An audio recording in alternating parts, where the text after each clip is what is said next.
Bonjour, nous sommes ici dans le cadre du projet Ma santé, ça me regarde. Nous allons commencer un atelier sur le cancer. Comment prévenir le cancer? Alors, bienvenue dans ce webinaire. C'est un webinaire pour prévenir le cancer, c'est-à-dire les manières de l'éviter. Nous allons donc présenter les pères aidants. Donc, je me présente, donc Laetitia, père aidante. Je fais partie du projet Ma santé, ça me regarde, parce que j'ai eu j'ai un handicap et puis j'ai été particulièrement intéressée par cet atelier parce que j'ai moi-même eu un cancer du sein. Donc maintenant, je laisse à André le soin de se présenter. Je m'appelle André Torche. J'étais, c'est quoi déjà? La santé, ça me regarde. La santé, ça me regarde. Bénévole. Et pourquoi tu as souhaité être bénévole à Ma santé? En fait, j'ai eu un cancer des colons. Et en fait, j'ai passé des examens. Des examens, en fait. Et tu souhaiterais aujourd'hui partager ton expérience Voilà. et tu nous présenteras ensuite Le truc que j'ai fait avec. le prérequis de prévention Voilà. colorectale. Alors, Marie-Guédon, présente-toi, Marie. Voilà, je pourrais du conseil, j'ai un bout. Ça, Tu es Maria Guida. Oui. Tu habites où? je du veux. Oui. Et pourquoi tu as choisi d'être bénévole à Ma santé, ça me regarde? J'ai le conseil. Tu as le cancer Bon, et tu souhaites quoi aujourd'hui? Tu souhaites parler. en parler aux autres, faire de Prévention. Bonjour. de la prévention. Bonjour, donc je m'appelle Carole Berthaud, je suis patiente partenaire, diplômée de la Sorbonne et je fais également partie du projet Ma santé ça me regarde, pardon, et c'est un projet qui me tient particulièrement à cœur pour pouvoir faire bénéficier mon expérience que j'ai transformée en expertise et pouvoir échanger sur le sujet. Donc bienvenue à toutes et à tous pour ce webinaire. Donc, le projet Ma santé, ça me regarde, qu'est-ce que c'est? Eh bien, le projet Ma santé, ça me regarde nous permet de recueillir l'expression des usagers, c'est-à-dire les écouter, prendre en compte leur histoire, leur parcours de soins. On profite également de ces temps d'échange pour les informer sur les offres de prévention et de soins, sur leurs droits en santé. On implique également des patients partenaires et des pères aidants afin de leur faire bénéficier de leur parcours, de leur expérience. Et ensuite, on va analyser et transmettre les conclusions de tout ce que nous aurons recueilli. Comment prévenir le cancer? Par Carole Berthaud, patiente partenaire. Éviter le cancer. Alors, on va peut-être commencer par un petit temps d'interactivité avant de rentrer dans le vif du sujet. Alors, à votre avis, est-ce qu'il est possible de prévenir le cancer? Est-ce qu'on peut éviter d'avoir le cancer? On vous écoute. Qui veut intervenir et nous partager ce qu'il pense du sujet? Est-ce qu'on peut prévenir le cancer ou pas? Qu'est-ce que c'est que le cancer? Et quel type de cancer connaissez-vous? Qui veut intervenir? Alors là, on a quelques réponses. Donc, on a justement une bonne hygiène de vie. Oui, tout à fait. Ensuite, quoi d'autre? Qui veut encore intervenir? Il y a une petite main levée, là, il y a Pascal qui lève la main. On t'écoute, Pascal. Alors, les types de cancers, effectivement, on peut retrouver des cancers de toutes les parties du corps humain, pratiquement, puisque le cancer de la peau, du cerveau, des os, Oui, et également des organes qui peuvent être des organes très sensibles, le pancréas, le foie et d'autres. oui, Et tout donc, à la fait. prévention est essentielle pour éviter, parce que la majorité des cancers aujourd'hui se soignent, mais avec difficulté, à condition qu'ils soient détectés suffisamment tôt. Oui, tout à fait. Et alors, d'après toi, Pascal, est-ce qu'on peut prévenir le cancer? On peut prévenir le cancer par effectivement une vie plus saine, faire des activités physiques et manger sain. Oui, Ensuite, effectivement, éviter les drogues, l'alcool ou des choses comme ça. tout à fait. On voit Voilà. ici, il y a aussi Peggy qui nous dit en faisant du sport régulièrement. Bienvenue au compte Jean qui vient de se connecter. Bon, bah, s'il n'y a plus d'interaction, Voilà. on va continuer. On va présenter, on va vous dire, on va déjà vous parler de qu'est-ce que c'est le cancer. Donc, le cancer, c'est une maladie qui est connue depuis l'époque des dinosaures. Contrairement à ce qu'on peut croire, ce n'est pas une maladie récente. Elle existe depuis très longtemps. C'est une maladie grave, oui, mais elle se soigne. On a un cancer quand des tumeurs se développent dans le corps. Qu'est-ce que c'est des tumeurs? Une tumeur, c'est une boule qui empêche le corps de bien fonctionner. Vous voyez le petit dessin en haut à droite. Donc là, vous avez la tumeur avec des prolongements qu'on appelle des pattes. On va dire que cette tumeur, elle a des pattes. Et le médecin grec qui s'appelait Hippocrate, lui trouvait que cette tumeur ressemblait à un crabe. Et donc, c'est lui qui a donné ce nom de crabe au cancer. Donc, en grec ancien, ça s'appelle carcinome, d'où le nom de carcinome en langage médical. Donc, notre corps est composé de beaucoup, beaucoup de cellules. Donc, en chiffres, c'est 100 000 milliards. Donc, vous voyez, c'est énorme, 100 000 milliards. Et puis, vous voyez, on a des cellules du haut de notre crâne jusqu'en bas de nos pieds. On pourrait dire qu'on est un tas de cellules. Et toutes ces cellules représentent nos tissus et nos organes. C'est ce qui constitue nos tissus et nos organes. Tous les jours, on a des cellules qui se renouvellent, qui remplacent les cellules qui deviennent vieilles ou les cellules qui s'abîment, puisque notre corps est une machine fabuleuse. Et dès qu'il détecte une cellule qui est un peu vieille ou une cellule qui présente un défaut, elle est normalement éliminée. Parfois, il arrive que ces cellules ne soient pas éliminées. Alors là, on verra pourquoi elles ne sont pas éliminées. Il y a plein de facteurs qui rentrent en ligne de compte. On les verra plus tard. Et donc là, vous voyez que les cellules qui deviennent malades, elles ne ressemblent pas aux autres cellules. Elles ne sont pas régulières, vous voyez qu'elles ne sont pas de la même couleur, les bords ne sont pas réguliers. Et là, c'est pour ça que c'est important de surveiller son corps parce que ça peut être un cancer.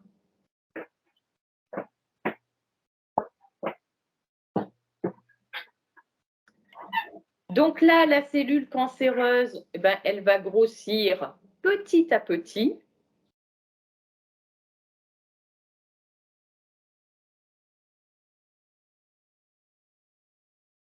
Naissance à deux cellules, qui donne naissance à deux cellules, etc.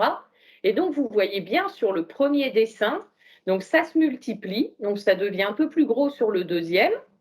Et sur le troisième, ça grossit encore et ça se propage à l'environnement, ça continue sa progression.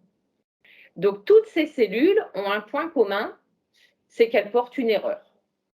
Et c'est ça qui va former la tumeur. Donc, vous voyez la différence entre les cellules normales sur le dessin, voilà, sur le dessin tout à fait à gauche, et vous voyez la cellule malade, donc qui n'a pas du tout ni la même forme, ni la même couleur.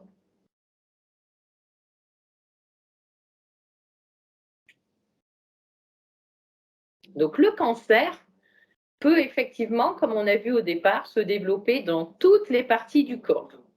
Donc là, je vais vous demander une petite participation. D'après vous, dans quelle partie du corps peut se développer le cancer? Qui veut intervenir? On vous écoute.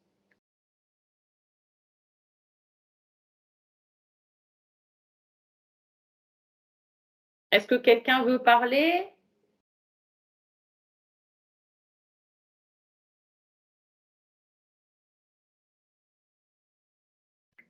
Alors, André, d'après toi, dans quelle partie du corps on peut avoir un cancer? Déjà, le cancer qu'on a, début, tu as le sein, tu as le cancer du sein, Oui, en fait.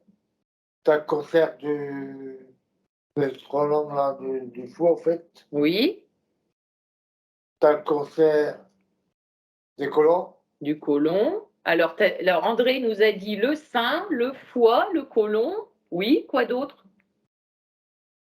Tu as encore La gauche. De la gorge, bien, Maria. Quoi d'autre, Maria? Tu veux continuer? Donc, la gorge, Du rein. du rein, tout à fait. Vous en voyez d'autres? avec la cigarette. Ouais, alors la cigarette, ça va où? Le poumon. Oui, dans les poumons, bien, Maria. Tout à fait. Quand tu as le soleil, Alors, le soleil, ça donne un cancer de quoi, ça, André? De la Du jour. de la peau. De la peau, exactement. Poumon. Oui, poumon, on l'a dit, Maria. Donc là, vous voyez que le cancer peut se développer dans toutes les parties du corps. Poumon. Là, on vous a représenté les plus fréquentes. Donc, vous voyez le cancer du cerveau, qui n'a pas été cité ici. Le cancer de la peau, donc là où on l'a dit ici dans la salle. Le cancer du poumon. Chez la femme, le cancer du sein. Le cancer du foie, mais alors, le cancer du sein existe aussi chez l'homme, mais il représente 1% de la population. Mais ça existe, un homme peut avoir le cancer du sein. Le cancer du foie, où là on peut le retrouver chez la femme, mais aussi chez l'homme. Le cancer du côlon. Pour la femme, le cancer de l'utérus. Et pour l'homme, la prostate. Alors bien sûr, comme vous le savez, un homme n'a pas d'utérus et une femme n'a pas de prostate.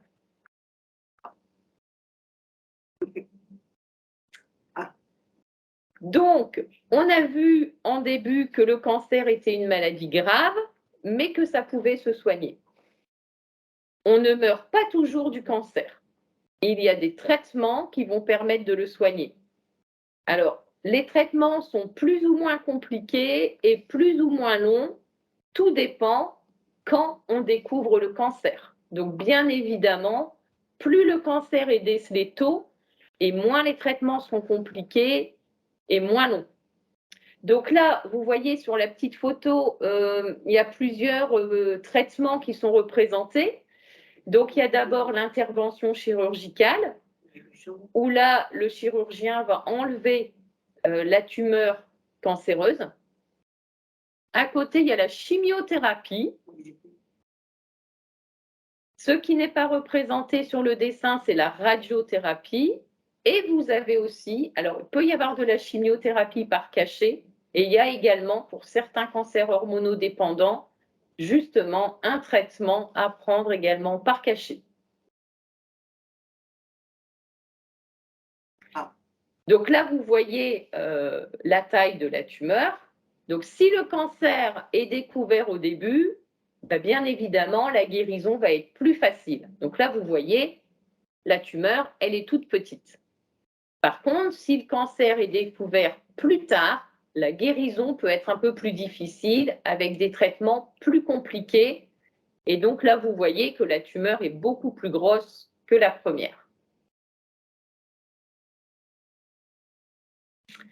Donc, moi, je pense que les cancers peuvent être prévenus, on peut tenter de les éviter.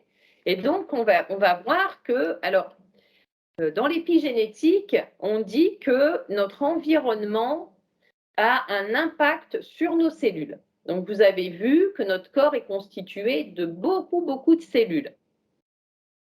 Nos comportements vont agir sur le développement de nos cellules. Donc, d'après vous, quels sont les comportements qui augmentent le risque d'avoir un cancer? Est-ce que quelqu'un veut prendre la parole? Qu'est-ce qu'on fait qui pourrait augmenter les risques d'avoir un cancer? André, Alors, docteur. qu'est-ce qu'on fait qui peut augmenter les risques d'avoir un cancer? Par le docteur, non? Non. Non, c'est comme La cigarette. La cigarette, oui, par exemple. La cigarette. Mal manger, là, on a une personne connectée qui nous dit mal manger. Oui, tout à fait. Quoi d'autre? D'accord. Le soleil.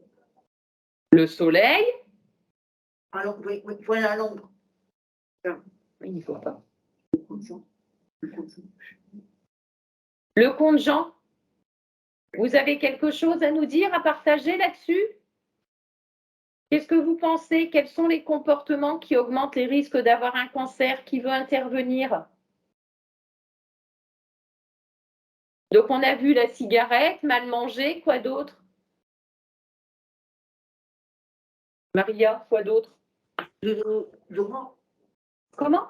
Le déodorant. Ouais, bien ça, je peux pas dire. Pas sûr. Ah, les pesticides, elle nous dit Maria. l'alcool, il y a quelqu'un qui dit. L'alcool, oui, tout à fait. André, tu vois d'autres choses qui peuvent augmenter les risques d'avoir un cancer? Tu as parlé tout à l'heure du cancer de la peau. Qu'est-ce qui provoque le cancer de la peau, André?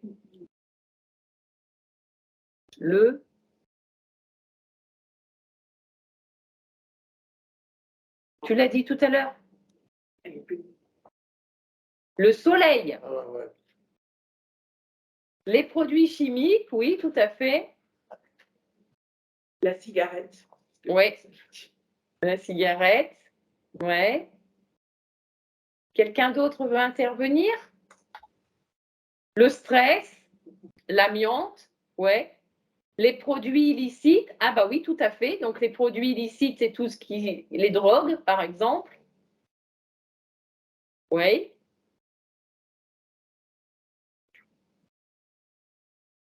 OK. Donc on va vous montrer donc ce que nous on a répertorié, ce qu'on a présenté sur les comportements. Alors voilà, les mauvais comportements. Donc vous voyez la cigarette, bien évidemment. Alors fumer, mais pas que la cigarette, c'est aussi fumer la chicha. C'est tout aussi dangereux que la cigarette. Ensuite, vous avez l'alcool. Donc là, on va le dire après, on verra, ça ne veut pas dire qu'on ne peut jamais boire d'alcool, on verra plus loin quelles sont les quantités à ne pas dépasser. Ensuite, vous avez tout ce qui est la malbouffe, donc manger trop gras, trop salé, trop sucré. Pareil, on va le voir plus en détail ensuite. Vous avez le soleil, qui est mauvais pour la peau, le stress, les maladies sexuellement transmissibles et également certains traitements hormonaux. Donc là, ce qu'on a repris, on a pris les facteurs. Alors, il y en a d'autres. Mais on a repris. Voilà, alors là, vous avez aussi vieillir. Vieillir est aussi un facteur de risque parce que plus on vieillit, bah forcément, les cellules se développent pas forcément, se renouvellent pas forcément comme avant. Donc, ça augmente les risques d'avoir un cancer.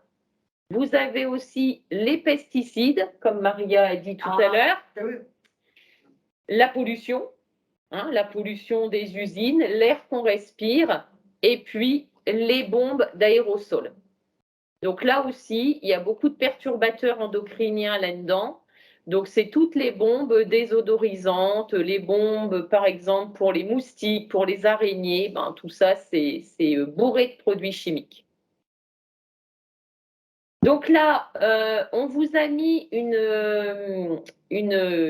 j'allais dire une slide, mais on va dire que c'est une page, voilà, une page avec les facteurs de risque les plus importants. Donc ça vient de l'Institut national contre le cancer qui a répertorié des facteurs de risque du plus important au moins important. Donc, vous voyez que les 5 premiers, quand même, se détachent des autres. Alors, en numéro 1, très loin devant déjà le deuxième, vous avez le tabac. Le tabac, qui est la première cause de mortalité par cancer.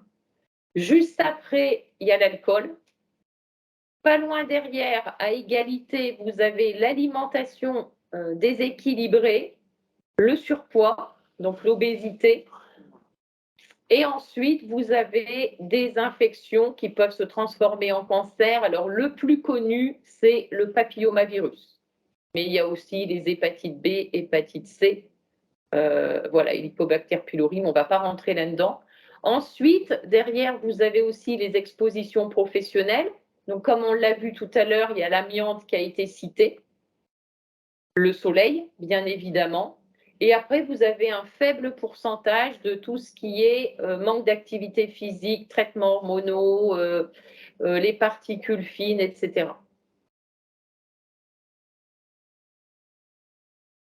Donc, comme on a vu qu'il y avait des mauvais comportements qui ont un impact sur nos cellules, que faut-il faire pour que nos cellules soient renforcées et pour éviter d'avoir un cancer? Parce que s'il y a les mauvais comportements, il y a aussi des bons comportements. Donc, qu'est-ce qu'on peut faire pour augmenter on va dire, la bonne santé de nos cellules? Alors, qui veut dire quelque chose? Qu'est-ce qu'on doit faire? Manger équilibré, le comte Jean nous dit oui, tout à fait. On verra après en détail qu'est-ce que c'est que manger équilibré. Quoi d'autre?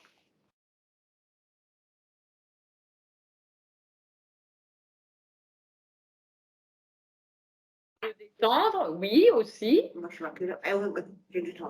J'ai très vite. Bon. Se protéger du soleil. Se protéger du soleil. Prendre soin de soi, oui, tout à fait. S'accorder des pauses. Savoir se donner du temps.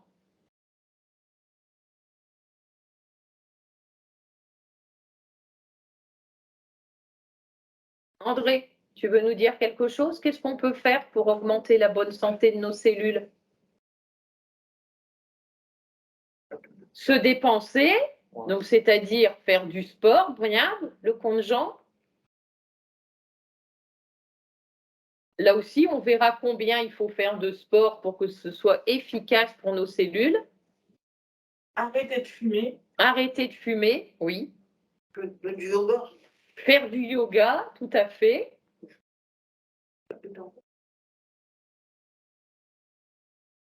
Limiter la consommation d'alcool, exactement. Ça veut, vous voyez, ça ne veut pas dire ne plus en boire du tout.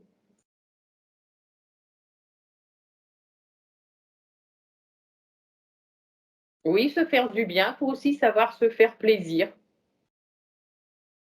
Parce que se faire plaisir, c'est bon pour la tête et le mental.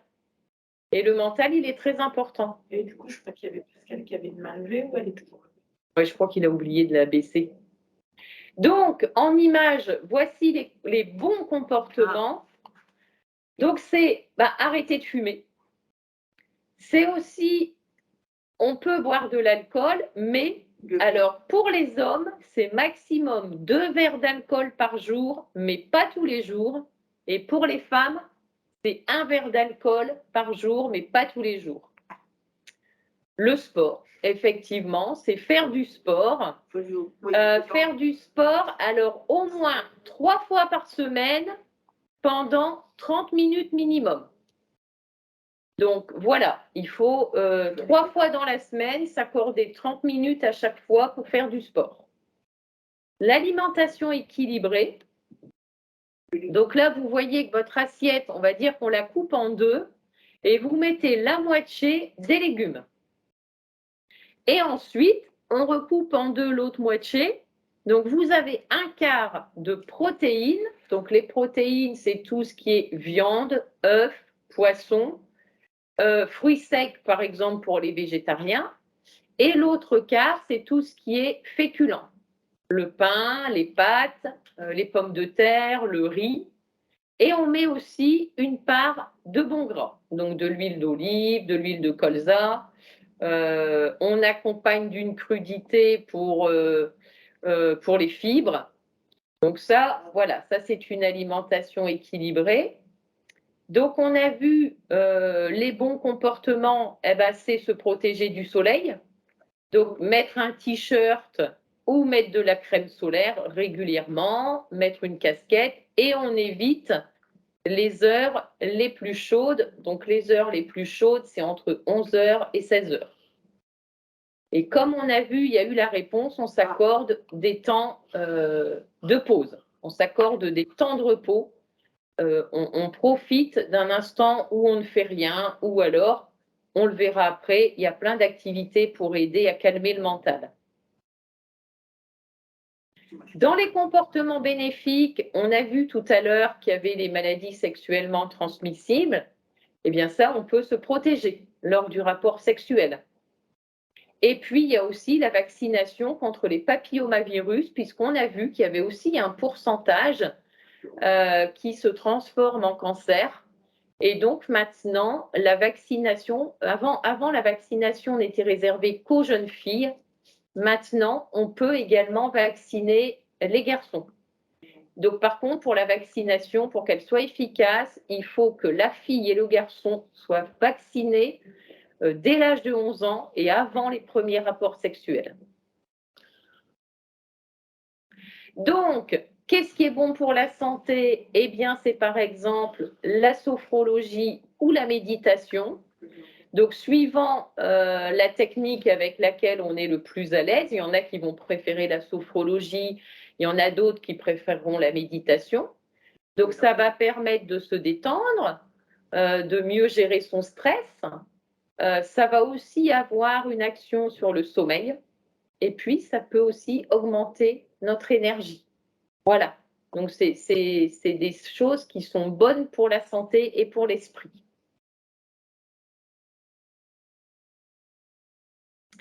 Et puis, il y a aussi les câlins. Donc, faire les câlins, c'est bon pour la santé.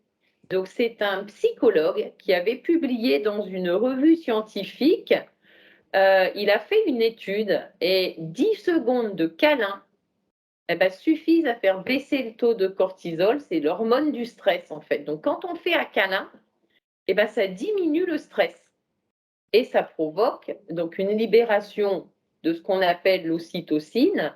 C'est une hormone qui favorise l'attachement et qui diminue le niveau du stress.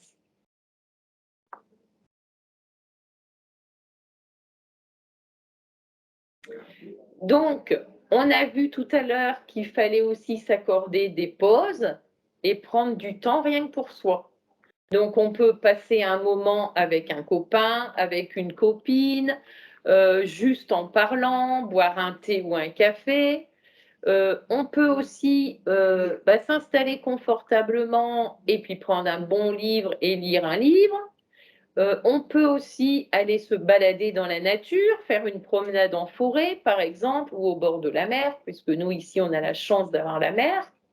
Voilà, enfin, ça peut être juste prendre un instant pour soi.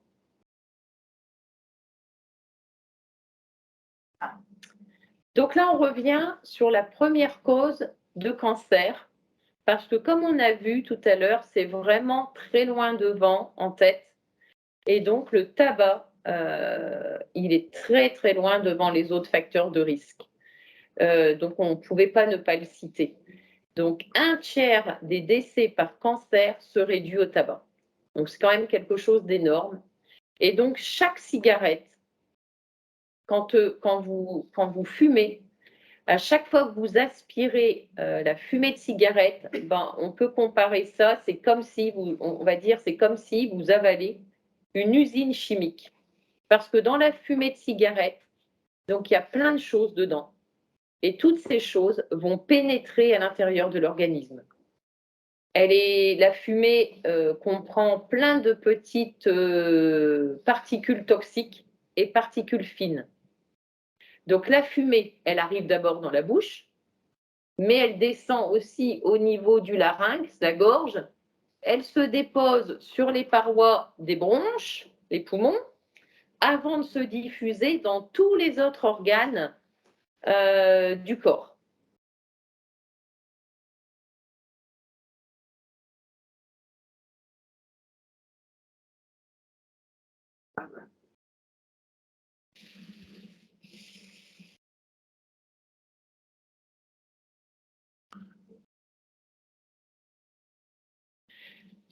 Les produits toxiques, on a vu tout à l'heure que tous ces mauvais comportements ont une action sur nos bonnes cellules.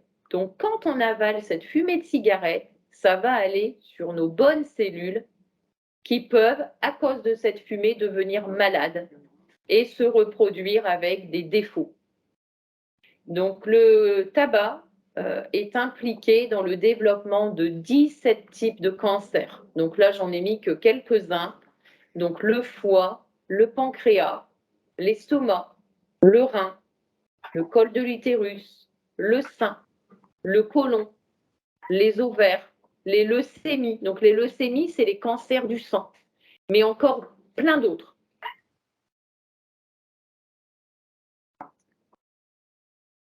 Donc, ce qui est important de savoir au niveau du tabac, c'est que le risque de développer un cancer dû au tabac dépend du nombre de cigarettes qu'on va fumer dans la journée.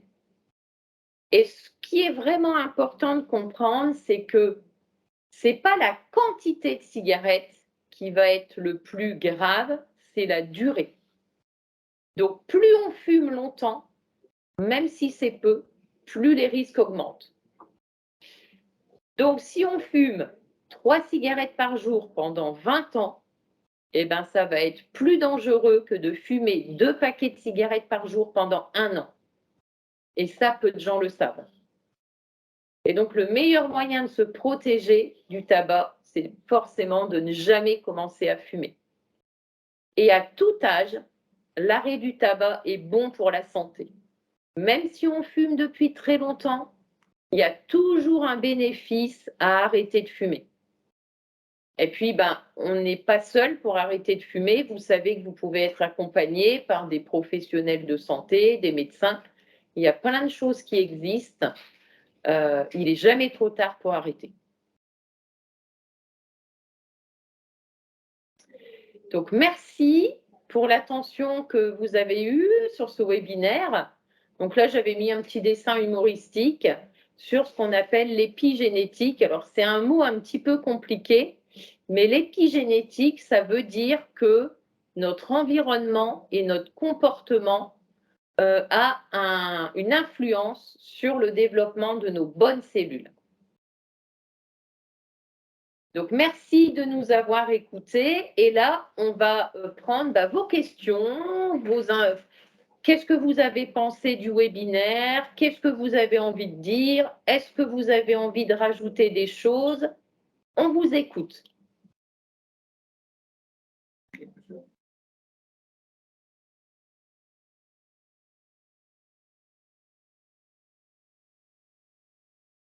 Si vous n'avez pour le moment rien à dire, on va vous proposer un petit jeu interactif animé par Maria qui va reprendre tout ce qui a été dit.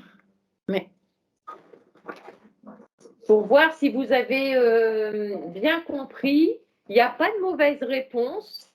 Lancez-vous, répondez et ça va vous permettre de mémoriser certaines choses. De toute façon, si vous ne savez pas, on va vous aider. Pour l'avoir fait, laisser un peu de temps pour les gens répondre parce que quand tu tapes, c'est comme la personne. Vas-y, Maria. Comment existe le cancer? Ça? Ouais. Depuis 200 ans. Genre, oui, 1000 ans. le temps des dinosaures. Depuis le temps des dinosaures. Alors, selon vous, c'est quoi la réponse? Vous pouvez activer votre micro pour parler, ça sera plus simple. Oui.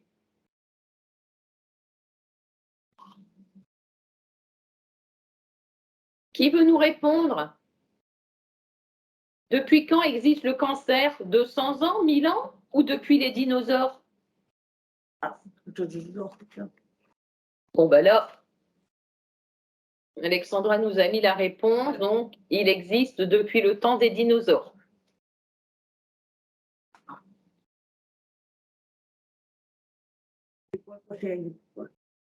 Ah, maintenant, Orange. le cancer, c'est quoi? Animal, le cancer, c'est comparé. Ça. Oui. Le cancer est comparé, c'est bien, Maria. Alors, une tortue. Un crabe, un escargot. Alors, c'est quoi? Qui peut nous donner la réponse? Les tumeurs cancéreuses, elles ressemblent à quoi? Une tortue, un crabe ou un escargot? N'hésitez pas à allumer vos micros.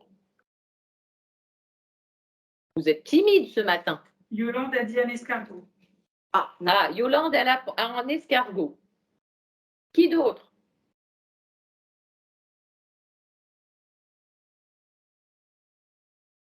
Est-ce que c'est ça? Oui. Est-ce que ça ressemble à un escargot? Oui. Non. Non. Non. Ça ressemble à quoi? André? Un crabe. Oui, c'est bien, André. Ça ressemble à un crabe. On a vu la photo parce que la tumeur, c'est une boule avec des petites pattes. Et c'est Hippocrate qui a trouvé que ça ressemblait à un crabe.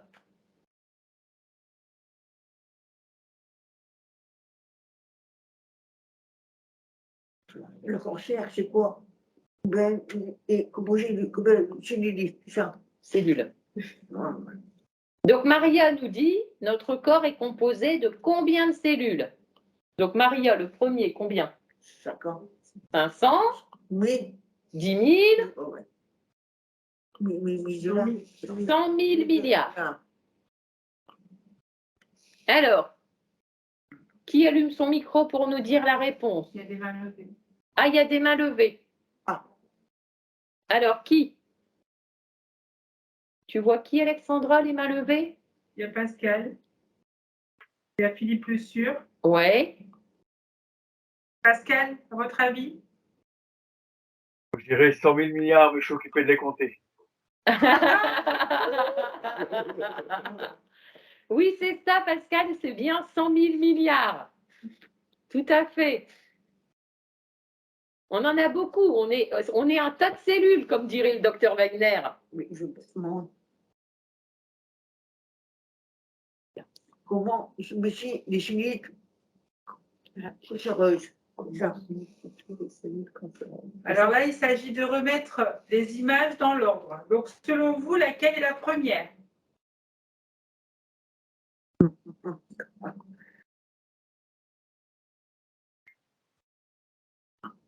Donc là, c'est pareil, activez vos micros, ce sera plus facile pour nous répondre. Il y a encore Pascal qui a la main levée, allez-y. Je vais la baisser. Alors, je- Pascal, laquelle? Laquelle La première, c'est laquelle?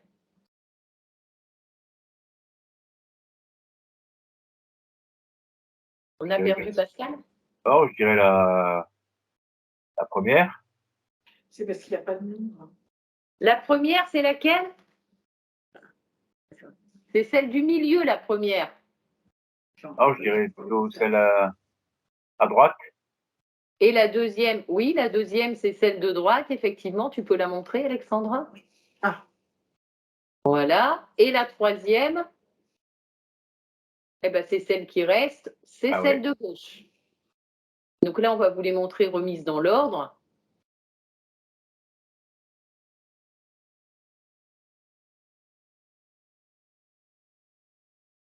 Voilà. Au début, la tumeur est petite, elle grossit et elle continue de grossir et de se propager. Est-ce que tout va bien jusque-là? Ah. Vas-y, Maria, orange. Quels sont les comportements toxiques? Classer les plus aussi en moins nocifs, c'est ça? Oui, c'est ça, Maria. Donc, Maria nous demande quels sont les comportements toxiques.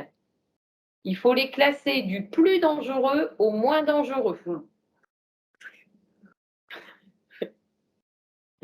Donc, il y a le soleil, il y a la cigarette, il y a l'alcool, il y a La malbouffe. la malbouffe, et il y a la sédentarité, regarder son ordinateur, son téléphone et rien faire. Alors, selon vous, c'est lequel le premier, le comportement le plus nocif? Qui nous répond?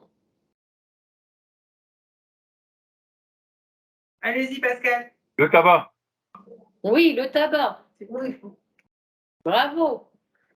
Le deuxième facteur, c'est lequel? Je vais laisser la réponse pour les autres. Au conjoint, votre avis, c'est quoi? À mon avis, c'est l'alcool. Le conjoint, levez la main. Allez-y. ce que j'arrive à mettre.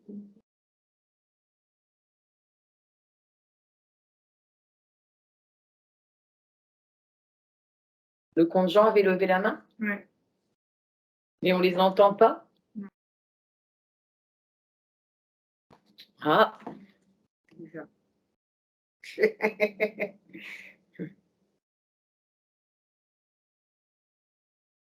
André, est-ce que tu peux nous dire le deuxième facteur de risque? Donc le premier, c'est le tabac. Le deuxième, ce serait quoi, à ton avis? L'alcool. L'alcool. Après, c'est bien, André. Après, c'est manger. mince, excuse-moi, c'est moi qui me suis Ouais, c'est. mal mangé. Après, Après le soleil. ouais, et après, Après, c'est le truc là que tu fais. Bon, ça. Ça sèche. la sédentarité. Voilà. Est-ce que c'est OK pour tout le monde? Jusque-là, tout le monde suit? Pour le compte Jean, tout va bien? Le vin nous dit le repas. On a été un peu plus vite, désolé. Ah oui, Et c'est comme le mal manger, ouais, c'est le troisième facteur de risque. oui. C'est bien, Yolande.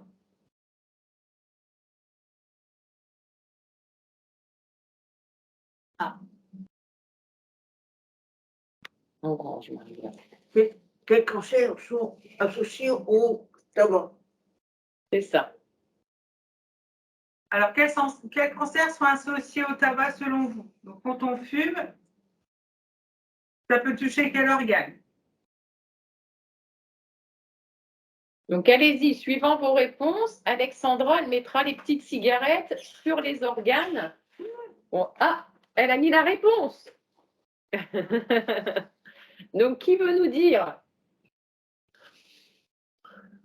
Elle touche quelle partie, la cigarette? Quel organe?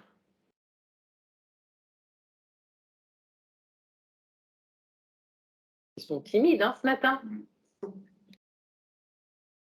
André, tu veux nous dire? Ah, il y a Philippe Le Sûr qui lève la main. Ah, alors on va l'écouter. Bonjour Philippe. Le compte Jean.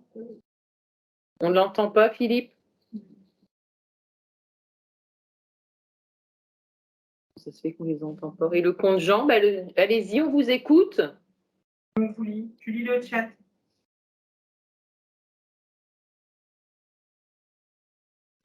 Déjà, toi, tu en penses quoi, André? Quand on fume, ça va sur quel organe? Non, c'est l'organe. Déjà la mort. Déjà là. Après, les poumons. Les poumons. Ça fait deux. Donc tu as dit les poumons et tu avais dit quoi d'autre, André? La gorge. Ouais. Deux. Troisième, c'est bon, la gorge. Un peu près les jambes. Ah, la prostate, tu veux dire. C'est ça? Ouais. Ouais, c'est bien. Après, bah, tout partout. Ouais. Bah oui, André, c'est ça. André nous dit partout, mais oui. Oui, puisqu'on a vu hein, que la cigarette était impliquée dans 17 types de cancers différents. Donc oui, c'est bien, André.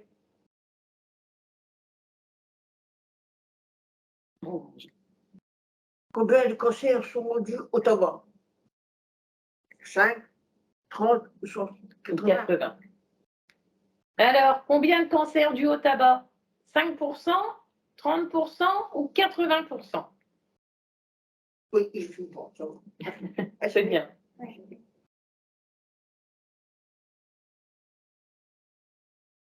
Est-ce qu'il y a quelqu'un qui nous répond dans le chat?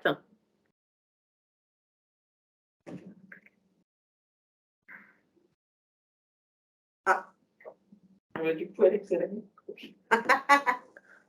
Je suis content. Alors, on a une réponse. Élodie qui nous dit 80. Oui, c'est bien, Élodie, c'est ça, c'est 80. Merci, bravo.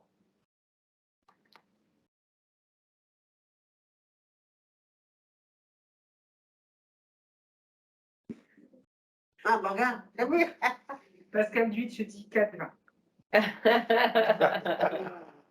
C'est vrai que Pascal a dit tout à l'heure, pour remonter un peu dans la conversation, est-ce que le rire peut éviter le cancer?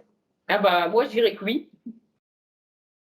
D'ailleurs, ça fait pas. Puisque ça fait partie du mental, je dirais anti-cancer, ouais, pourquoi pas. En tout cas, il peut aider à la guérison. Ouais, c'est ça. Rester optimiste.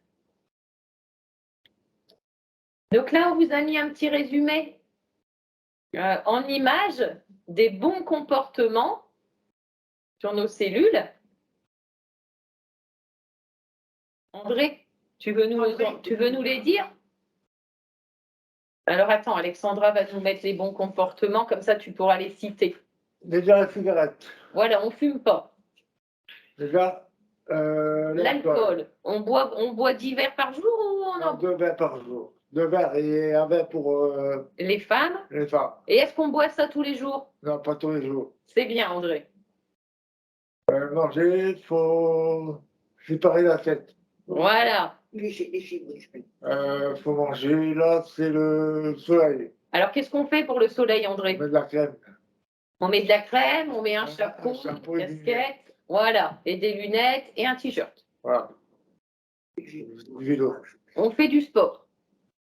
T'as du vélo ou bien du sport, c'est pareil. Hein. Du vélo, tu as tout à fait raison, André.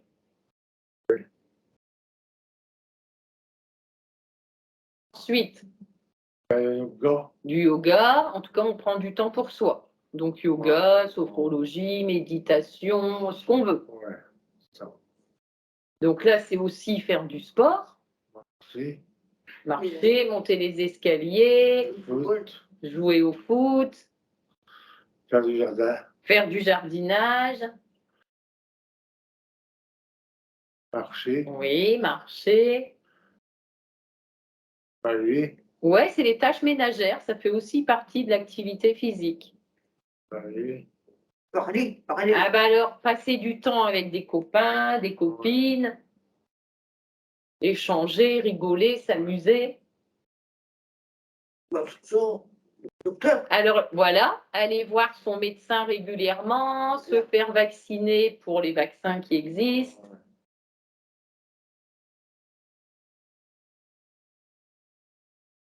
Vas-y, Maria. Combien de fois faut-il être sportif selon efficace? C'est ça, Maria. Donc, combien, je l'ai dit dans mon petit résumé, dans ma présentation, combien de fois faut-il faire du sport pour que ce soit efficace dans une semaine?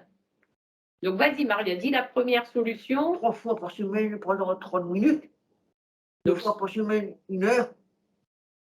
1 fois par semaine pendant 2 heures. Alors, à votre avis, 3 fois par semaine, 30 minutes, 2 fois par jour, 1 heure, ou 1 fois par semaine, 2 heures?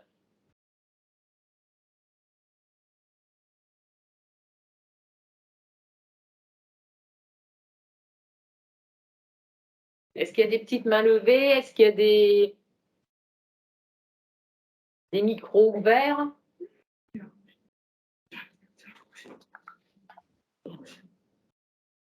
T'as coupé? Elle a coupé le truc. Non. C'est bon? Super. Alors, est-ce qu'il y a des mains levées? Est-ce qu'il y a des mains levées? Est-ce que quelqu'un veut répondre? Il n'y en a pas? Donc, s'il n'y en a pas, on va demander à André. Pascal Butch. Ah. 3 fois par semaine pendant 30 minutes. Tout le monde est d'accord avec ça? Oui. 3 fois par semaine pendant 30 minutes. Marielle nous dit oui.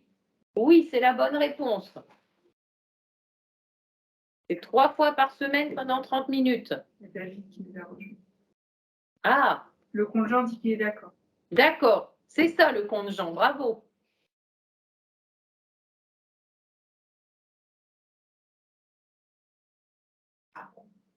C'est Laetitia. Alors maintenant, nous allons vous faire participer de nouveau pour savoir si vous aviez des questions par rapport à cette thématique, prévenir le cancer, et quelles sont vos interrogations. Voilà, on est là pour vous apporter des réponses. Ou des remarques. Ça peut aussi être des remarques, des commentaires pour pouvoir nous améliorer sur d'autres présentations, s'il y a des choses que vous auriez voulu qu'on aborde. Ah, il y a Pascal qui nous demande, est-ce que le câlin est une activité sportive? Alors, non, Pascal, pas le câlin dont j'ai parlé dans le PowerPoint, parce que là, le câlin, c'est vraiment l'accolade chaleureuse. Donc non, ce n'est pas une activité sportive. Oh, tant pis. Ah, quels sont les aliments à risque? Ah oui, c'est une très bonne question. Est-ce que quelqu'un veut répondre avant que je dise moi? Est-ce que quelqu'un veut répondre quels sont les aliments à risque? Parce qu'effectivement, il y a des aliments qui sont plus à risque que d'autres. C'est pas avec. Alors, Maria nous dit la viande. On va répondre après. André, tu veux dire quelque chose? Avec là. Ah, les matières grasses, André, il dit. Pascal Duy, tu dis la charcuterie. La charcuterie. Alors, Le sucre. avant d'abord, le compte Jean qui nous dit les hamburgers. Le sucre, nous dit Laetitia. Alors, effectivement, plus que le gras, le sucre est plus dangereux que le gras, mais on dira que c'est tous les produits industriels. Tout ce qui est industriel est beaucoup plus, enfin, ce sont des aliments à risque. Le mieux, c'est de manger le plus simple possible et le moins. Alors oui, justement, les aliments transformés prêts à réchauffer, exactement, c'est ce que j'allais dire. En fait, il faut consommer des aliments le moins transformés possible. Donc, si je prends l'exemple de la carotte, par exemple, plus la carotte elle va être cuisinée de façon simple, mieux c'est. On va prendre, soit on va la râper soi-même, soit on va la faire cuire soi-même, mais on évite les aliments préparés parce que dans les aliments préparés, il y a des conservateurs, il y a des additifs. Ce sont souvent les additifs qui sont dangereux pour la santé et il y a aussi énormément de sel caché dedans, de sel et de sucre, beaucoup de sucre caché. Le compte Jean nous dit bien cuire la viande. Oui et non. Il ne faut pas non plus trop la cuire. Et la viande, alors dans les recommandations, la viande rouge, c'est pas tous les jours et c'est en petite quantité. On a fait un webinaire justement sur bien manger avec les diététiciennes du réseau Préval, où là on a vu, est-ce que vous vous souvenez la quantité de viande? Donc la quantité, vas-y André. C'est pas 2 bouts de viande normalement, on met un bout de viande, on met Donc c'est 100-150 grammes maximum par repas. C'est ça. Normalement, nous mettez deux bouts de viande, normalement, nous mettez. Ouais.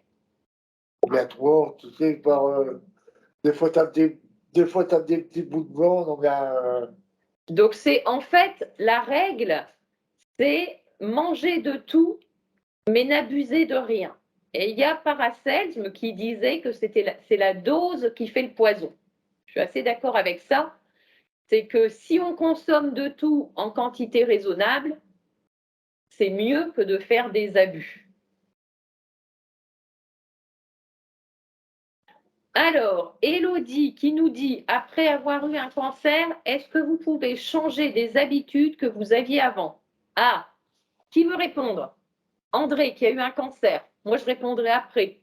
Est-ce que tu as changé des habitudes? Ah non, même pas du tout. Mais si, tu m'as dit que tu fumais pas, toi, avant? Ah ouais, avant. Ah, et tu Avant, as arrêté de fumer. Avant, je fumais. Maintenant, j'ai arrêté de fumer. Voilà, donc tu as bien changé tes habitudes. Ah ouais. Est-ce que tu as changé d'autres choses, André? Non, juste ça. Juste ça. Et toi, Maria, est-ce que tu as changé tes habitudes depuis que tu as eu le cancer? Tu fais tout pareil qu'avant? Oui. Et toi, Laetitia? Moi, je mange mieux. Ah, Laetitia, elle nous dit que depuis qu'elle a eu le cancer, elle mange mieux. Je mange moins de produits transformés. Voilà, moins de produits transformés. Alors moi aussi, moi depuis que j'ai eu le cancer, je mange beaucoup plus équilibré. Juste après le cancer, j'ai fait énormément de sport parce que le sport, diminue les risques du cancer du sein notamment, mais des autres cancers en général aussi. Il diminue les risques de récidive de 40%, ce qui n'est pas négligeable, c'est énorme. Et puis, moi, j'ai aussi changé beaucoup ma façon de voir les choses. Je médite beaucoup, que je ne faisais pas avant, donc je pratique la méditation. Et puis, les balades dans la nature, moi, en fait, la nature m'aide vraiment à me reconnecter et m'accorder du temps pour moi. Et puis, aujourd'hui, je ne fais plus que des choses que j'aime. Donc, j'ai même changé de métier, moi, suite au cancer. Donc, en fait, moi, j'ai bouleversé toute ma vie. Et moi, je me stresse moi aussi et je fais plus attention à moi, honnêtement. J'étais beaucoup stressée par le travail aussi, parfois. Ouais. Donc voilà, j'ai mis un frein et un peu une pédale là-dessus. Ouais. Donc, le cancer, effectivement, nous change. Moi, je pense que le cancer nous transforme. Ouais. Est-ce qu'il y a d'autres choses que tu fais mieux, André, depuis que tu as le cancer, à part arrêter de fumer? Est-ce que tu manges pas mieux qu'avant? Ben, si un peu. Ah voilà, tu fais quand même plus attention. Ben, je mange moins de gras. Ouais. Manger des légumes, avant, je mangeais pas de légumes. Voilà, donc André nous dit que maintenant il mange des légumes alors qu'avant il n'en mangeait pas. Ben, après, ben, je dors bien quand même, je dors bien. Oui. Avant, je dormais mal par rapport à des trucs que j'avais. Ah ça c'est intéressant André. Donc André nous dit qu'il fait beaucoup plus attention à son sommeil.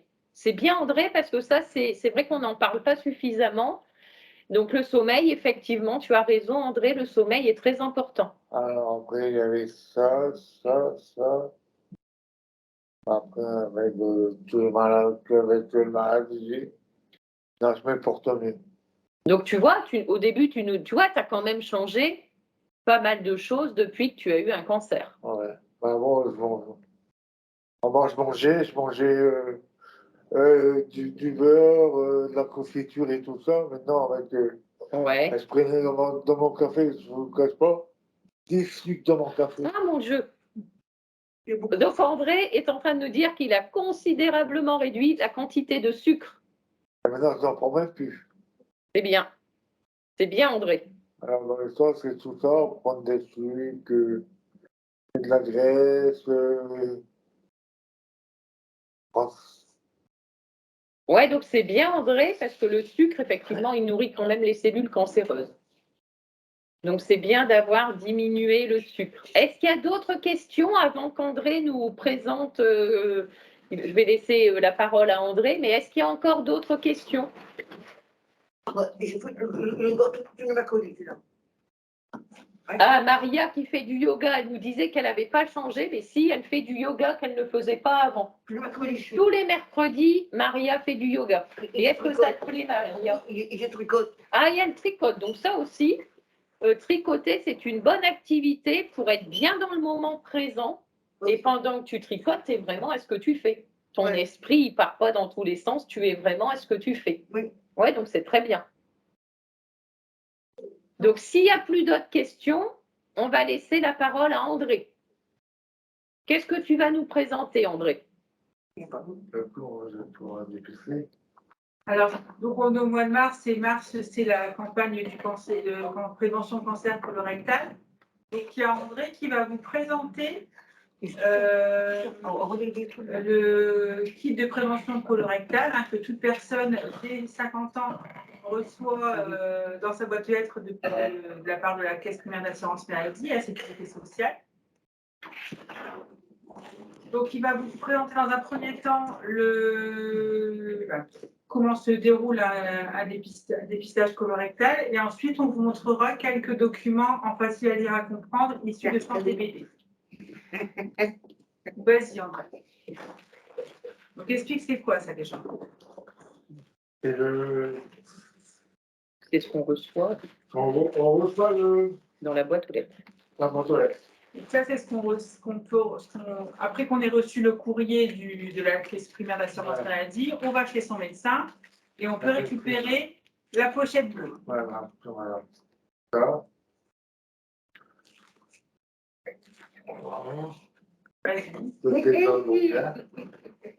Voilà. Voilà. N'hésite pas à te lever.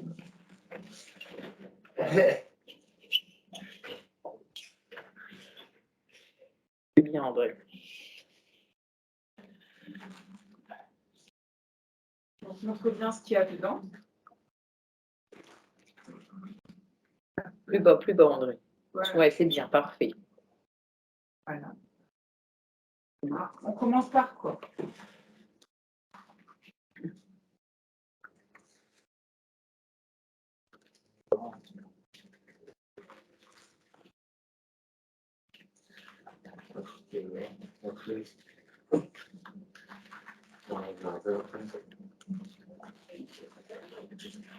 Non, sans plus. Ah oui, le papier. Ah, il n'est pas de la même On met couleur. quoi d'abord? Ah ouais, c'est vrai. C'est pour ça qu'il La m'a feuille. vu. Pas fait pour me donner sur. Tu comprends les chiens? Donc ça, tu déplies le papier, André, c'est ça, et tu vas le mettre où? Papier, petit papier. Ouais. Je me prends pas comme ça. Et tu le colles. Comme ça. Voilà. Et on le colle On le colle derrière. Il y a des pastilles. sur la lunette des toilettes. Ouais. Ben voilà, ça fait ça. Ensuite, qu'est-ce qu'on fait? Toi, je rallume mon verre. Oui, oui, c'est bon. Alors après, qu'est-ce que tu fais, André? Après, je vais aux toilettes. Voilà. Papier. Tu mets le papier, Je mets le papier. tu fais quoi? Après, je fais quelqu'un dedans. Voilà, tu fais caca dans le papier. Voilà. Donc là, on voit le caca. Attends, Après, attends. Oui, sous le coude. après, je prends le. Voilà. C'est ça, voilà. Oui, Ça, voilà. Ça. Je le mets dessus. tu frottes partout. Voilà. Et donc, il faut qu'il y ait du caca sur la petite tige. C'est ça, André? Voilà. D'accord? Après, j'attends un petit peu. Et après, je mets dedans. Et après, tu secoues. Tu refermes. Et après, qu'est-ce que tu fais? Après, je fais ça. Non, faut le laisser dedans. Voilà. Et on se. Comme ça. Voilà, c'est ça. Et après, on se. Après,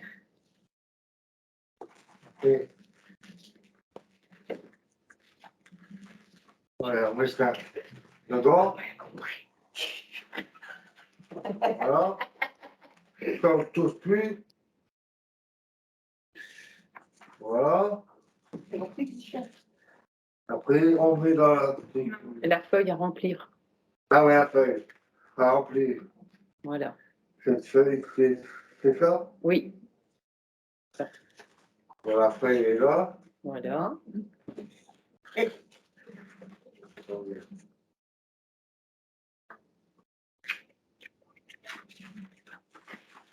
On remplit la feuille.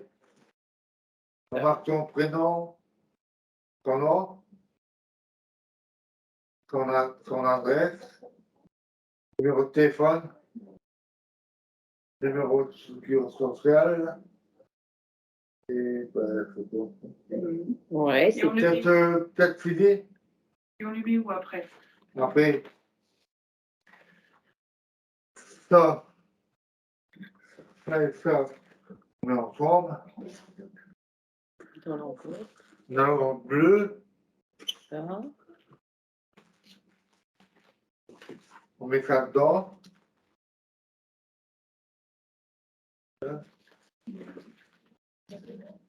Non, on le met dedans là. Ah ouais. D'habitude, il est. Oui. Ah ouais, dans l'enveloppe. C'est vachement bien. Dans l'enveloppe là. Voilà. Après, on peut-être pas. On va s'arrêter. Voilà.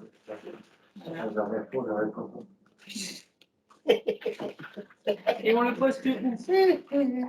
Après, on fait ça. Dans la bouteille. Par jour qu'il y a, Oui. qu'il y a des ponts. Les ponts. Oui, c'est bien, André. Qu'il y a des fêtes, tout ça. Faut pas le mettre tout de suite.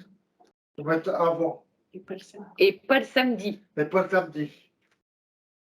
Voilà.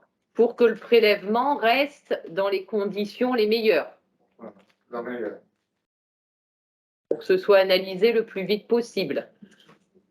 Merci beaucoup, André. Alors, André, est-ce que tu peux nous...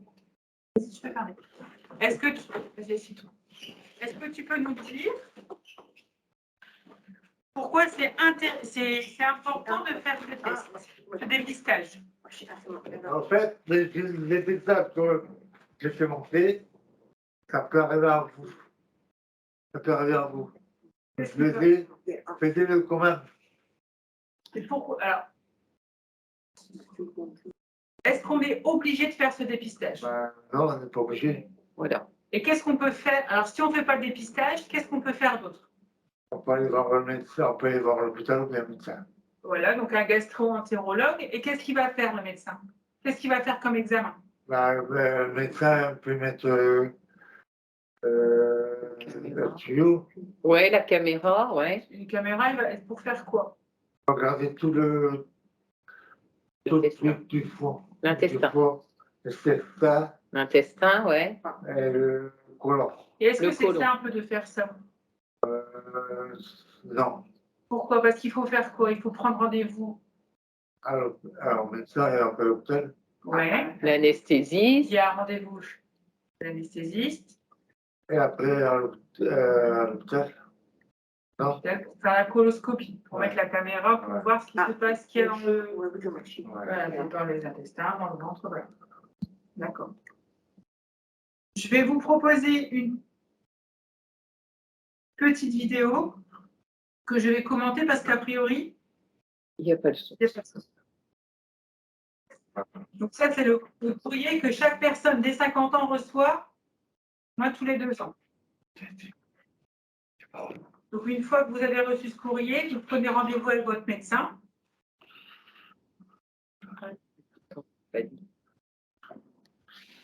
Le médecin va consulter le courrier et c'est là qu'il va vous donner la pochette bleue pour faire le dépistage. Si vous n'avez jamais fait le test, vous pouvez demander au médecin qui vous explique. Donc ça, c'est le kit que André vous a montré.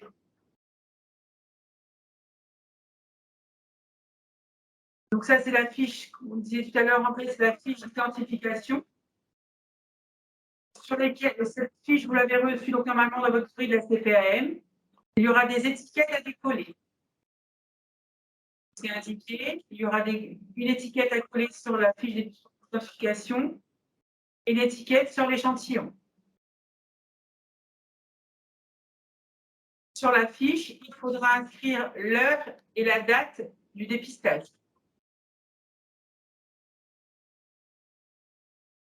Donc là, vous revoyez l'examen tel qu'il est, enfin le test tel qu'André vous l'a montré.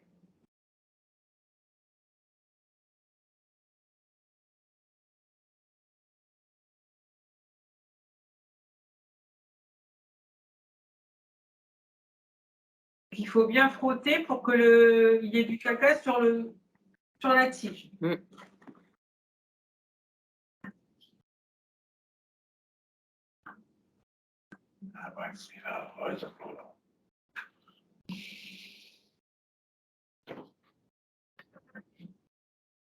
Ah oui. Mais on ne tire pas la chasse d'eau, ça peut boucher les toilettes.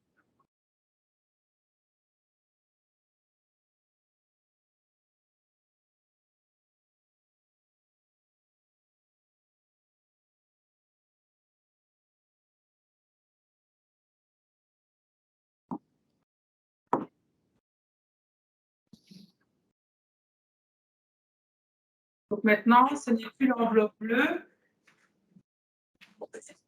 c'est l'enveloppe qui vous est jointe dans l'enveloppe bleue. Et on n'oublie pas, on le met à la boîte aux lettres du lundi au vendredi.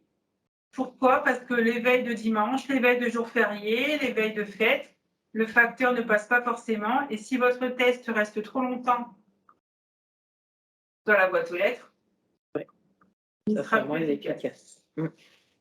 Donc, cette vidéo est issue de la mallette kit de sensibilisation, donc dépistage colorectal. Donc, ce sont des mallettes qui sont faciles à lire et à comprendre. Elles ont été constituées. Elles ont été faites par plusieurs personnes, avec des docteurs, des personnes en situation de handicap. Donc, en fait, lorsqu'on reçoit le courrier, donc soit on va voir son médecin, soit on fait directement le test. Ça dépend si vous le recevez chez vous ou si vous avez été le chercher ou si vous pouvez aller le chercher à la sécurité sociale, en fait. Ou alors, vous pouvez aussi le prendre chez votre médecin. Donc, une fois que vous disposez du test, vous le posez sur une table, vous décollez une grande étiquette et vous la posez sur votre courrier et sur votre fiche d'identification. Si jamais vous n'avez pas d'étiquette, vous complétez à la main la fiche d'identification. Ensuite, il y a une plus petite étiquette à décoller du courrier pour la poser sur le tube qui servira à déposer le caca. Et puis ensuite vient le temps d'aller aux toilettes. Alors surtout, vous collez bien le papier sur le toilette. Par contre, si vous devez faire pipi, il faut faire pipi avant parce que le papier ne doit contenir que le caca. Donc, il faut appuyer doucement sur le papier pour faire le petit creux et il faut faire caca sur le papier. Une fois qu'on a fait caca, on prend le petit récipient et on l'ouvre pour pouvoir aller chercher un peu de caca avec la tige. On met le caca sur le bout de la tige, on referme le tube et on le secoue. Une fois qu'on l'a secoué, on met le tube dans le petit sachet plastique et on ferme le sachet.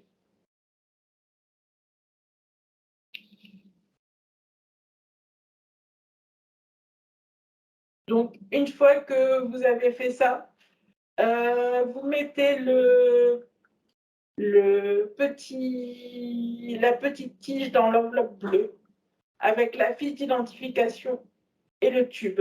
Et on ferme bien l'enveloppe. On dépose l'enveloppe dans une boîte aux lettres du lundi au vendredi de préférence pour que le test soit le plus efficace possible. Et surtout, le jour du prélèvement. Voilà.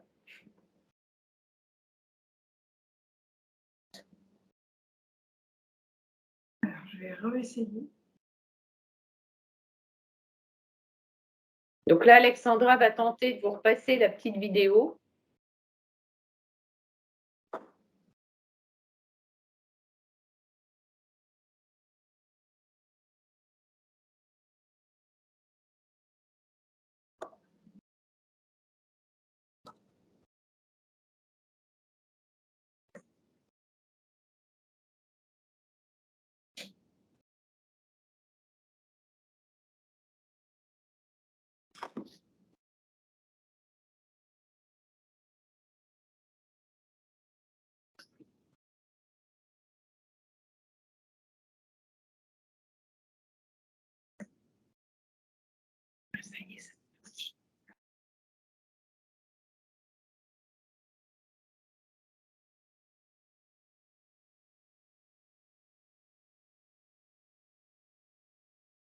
Ah, pas de souci.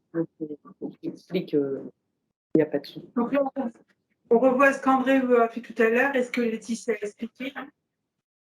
Sur votre papier, il y aura des étiquettes que vous allez coller sur votre formulaire d'identification. Donc, ce sera bien indiqué. N'hésitez pas à vous faire accompagner par un aidant, un éducateur, ou une personne qui est avec vous à la résidence et qui a déjà fait le test, comme par exemple, c'est super important d'écrire l'heure et la date du prélèvement. Donc là, on colle le papier sur les toilettes. Il faut avant de faire le test, il faut faire pipi. Il faut éviter qu'il y ait des urines dans le caca. Donc, on ouvre le tube, on prend la tige verte, on frotte la tige bien dans le caca. Il faut qu'il y ait du caca, des sels sur la tige.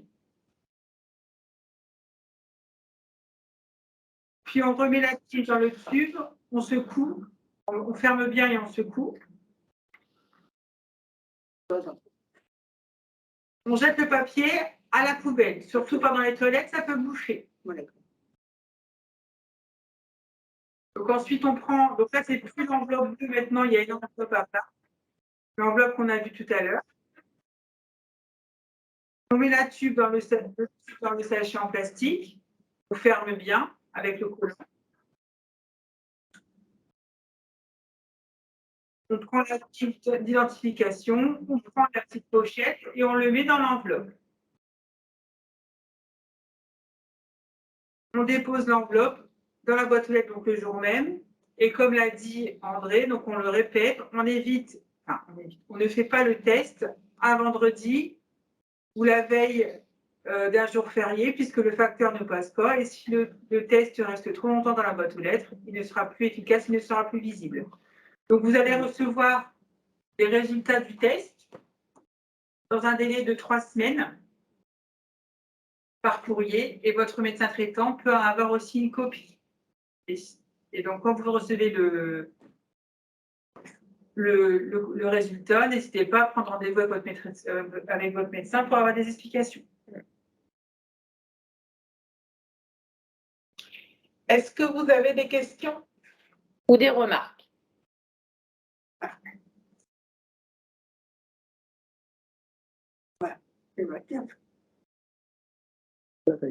Alors, si vous n'avez pas de questions, je vous remercie de votre attention et voilà, je vous convie au prochain webinaire qui aura lieu le 29 avril à 10 h et qui se nomme Bouger pour être en bonne santé.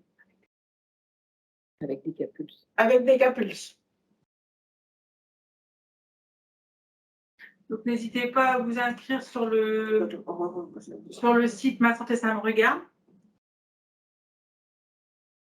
Alors, il y a plusieurs petits onglets. Donc, c'est « Je participe à une activité de santé ». Donc, vous cliquez dessus et puis on vous guidera. Ensuite, Ah ben voilà, ça va apparaître. donc, je participe au webinaire santé. Donc, si vous cliquez ici, vous pourrez nous rejoindre. Bouger. Bouger, être en bonne santé. Voilà, cliquez ici. À quoi sert la mémoire? En fait, ce seront les webinaires qui seront déposés, ceux que vous avez vus aujourd'hui. Donc, bouger, prendre soin de sa santé. Voilà, on vous expliquera en gros que bouger, c'est prendre soin de sa santé. Quand on bouge, on est plus en forme, on diminue certains risques de maladie. Voilà. Donc, n'hésitez pas à vous inscrire. Merci à toutes et à tous pour votre attention. On va quand même vous redonner, avant de vous quitter, un petit temps d'échange. Si jamais là, depuis, il y a des questions qui vous sont venues ou des remarques, n'hésitez pas avant qu'on se quitte. Et après, moi, je voudrais insister sur le fait qu'il est vrai que le cancer, ça fait peur, mais en fait, on a fait ce webinaire pour bien expliquer que si on allait voir son médecin, si on appliquait les bonnes pratiques, on pouvait l'éviter. Donc, c'est surtout ça. Et surtout, même, on peut le guérir aussi. Voilà. C'est pour ça qu'il est important de bien respecter tout ce qu'on vous a expliqué. Donc là, Monsieur Le Sûr demande à partir de quel âge il faut faire le dépistage. Oui. Alors, ça dépend lesquels. 50, le dépistage colorectal. Alors, à partir du dépistage colorectal, c'est 50 ans. Donc, c'est ce que je disais tout à l'heure, dès vos 50 ans, vous allez recevoir dans votre boîte aux lettres. En général, la CPM ne vous oublie pas. Ouais. Et par contre, si vous ne recevez pas dans la boîte aux lettres, allez demander à votre médecin ou à la pharmacie Parce qu'il est possible, en fait, il est possible que si vous avez un compte Amélie ouvert, vous ne recevez plus forcément les courriers par voie postale en papier. Donc pour les personnes qui sont sous tutelle, renseignez-vous auprès de votre curateur, tuteur, ou de votre aidant, pour faire les démarches auprès de la CPAM pour recevoir les courriers en format papier. Donc, les autres cancers donc, sont concernés pour les personnes à partir de 50 ans, pour le cancer colorectal et le cancer du sein. Systématiquement, vous recevrez un courrier de la CPAM tous les 2 ans. Parce que c'est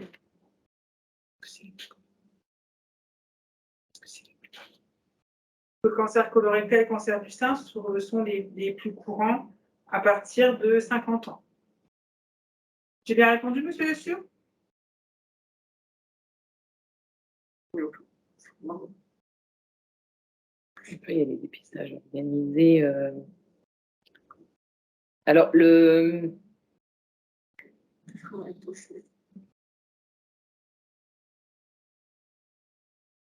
donc le dépistage, ce que je peux peut-être compléter, c'est le dépistage, par exemple, du cancer du sein. Donc, on conseille de 50 ans à 74 ans. Donc ça, c'est le dépistage organisé. Ça ne veut pas dire qu'à partir de 74 ans, il ne faut plus se faire soigner. Ça ne veut pas dire qu'on ne doit plus se faire dépister. C'est juste que, voilà, on rentre dans un protocole entre 50 et 74 ans. Cancer de la prostate. Le cancer de la prostate, demande, monsieur. Alors, on va passer la petite mallette. Ah. Donc, toujours dans les mallettes, les kits de sensibilisation. On va du coup vous passer la. Ouais.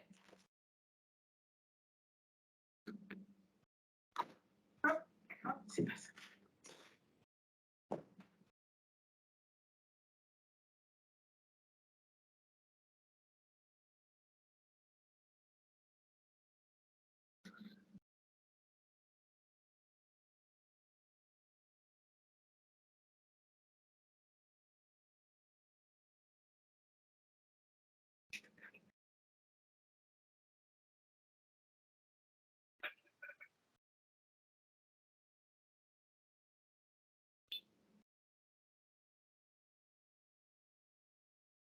Donc, pour un petit rappel, du coup, le cancer de la prostate, qu'est-ce que c'est?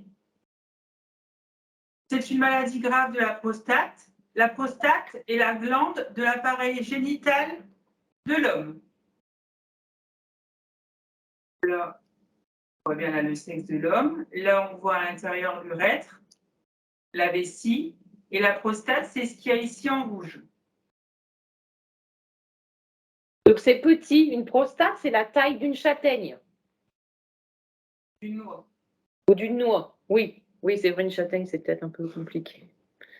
Donc, le dépistage du cancer de la prostate, qu'est-ce que c'est? Pour vérifier que je n'ai pas le cancer de la prostate, tu dois passer un examen médical appelé toucher rectal.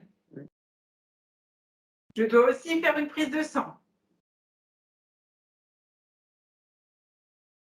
Comment se passe le toucher rectal? Le médecin met des gants. Ensuite, il introduit un doigt dans l'anus, donc c'est dans le derrière, pour toucher la prostate. Il vérifie que tout va bien. C'est gênant et c'est désagréable, mais ça ne fait pas mal. Comment se passe la prise de sang? L'infirmière met des gants, elle fait un garrot sur mon bras et elle me pique avec l'aiguille. Cela ne dure pas longtemps, je ne dois pas bouger, c'est important. Et les résultats sont envoyés au laboratoire et les résultats seront envoyés par la poste quelques jours après. Pour prendre le rendez-vous pour le dépistage de la prostate, je peux aller chez mon médecin généraliste, à l'hôpital, dans un centre de santé, dans un laboratoire d'analyse médicale, comme Biopac ici sur Dunkerquois, avec une ordonnance.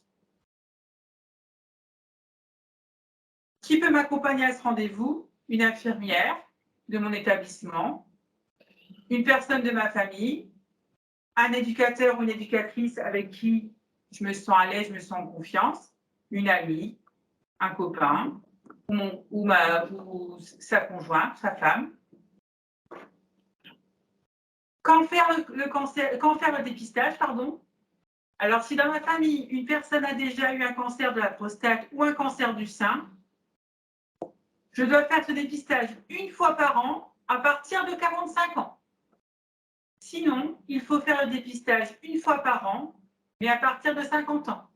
Donc, ce que je vais ajouter, il n'est pas systématique. Le dépistage du cancer de la prostate, là, Monsieur Le Sur pourra compléter si jamais il veut, mais il est plus fait de façon systématique pour éviter justement les surdiagnostics.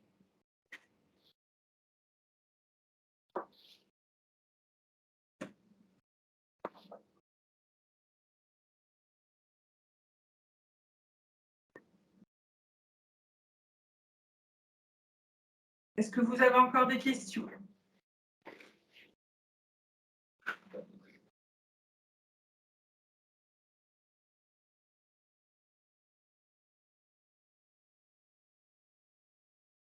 S'il n'y a plus de questions, nous allons vous souhaiter un bon appétit et encore vous remercier de votre attention.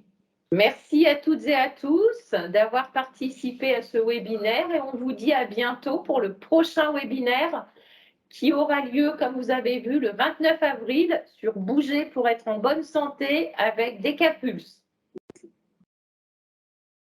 Au revoir. Au revoir, à bientôt. Au revoir, à bientôt.